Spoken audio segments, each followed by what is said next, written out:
Mohammed Munna says his children had become like skeletons after the family was forced from their home in Myanmar's Rakhine state and had to forage to survive.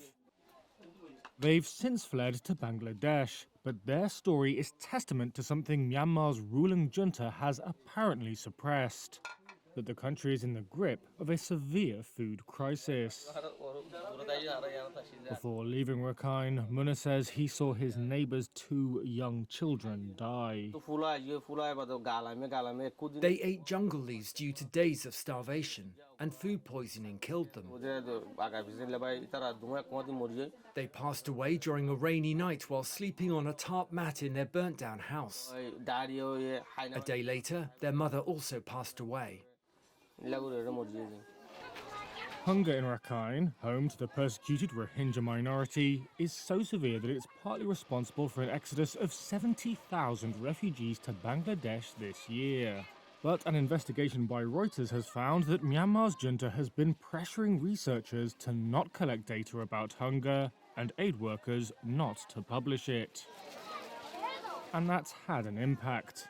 Because of fears for the safety of researchers, the world's leading hunger watchdog has removed its colour-coded hunger assessment of Myanmar from the global map on its website. The Integrated Food Security Phase Classification, or IPC, has also never made public 3 detailed analyses that showed war-torn Myanmar was facing one of the worst food crises on the planet.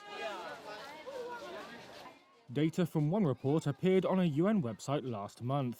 It said about 14.4 million people, or roughly a quarter of the population, were experiencing acute food insecurity in September and October. It also projected the number would hit 15 million by next summer. The data was later removed from the website because of security concerns. Myanmar has been in turmoil since the military ousted an elected government in 2021. That sparked mass protests that escalated into an armed rebellion on many fronts. Matthew Smith, chief executive of human rights group Fortify Rights, said a severe food crisis is being compounded by restrictions on humanitarian aid.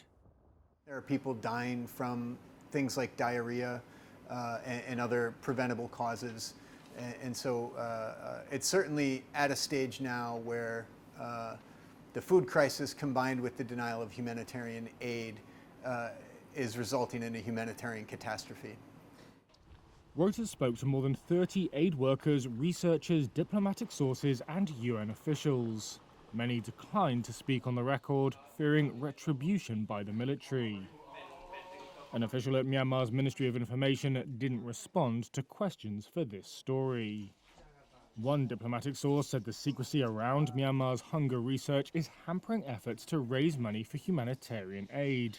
That's because, they said, relief organizations have been unable to use findings to shine a spotlight on the severity of the situation.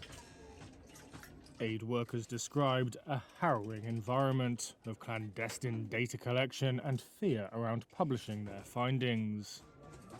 And that fear is justified.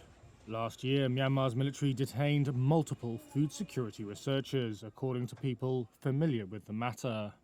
The detentions haven't been publicized, and Reuters has been unable to determine what had happened to the researchers.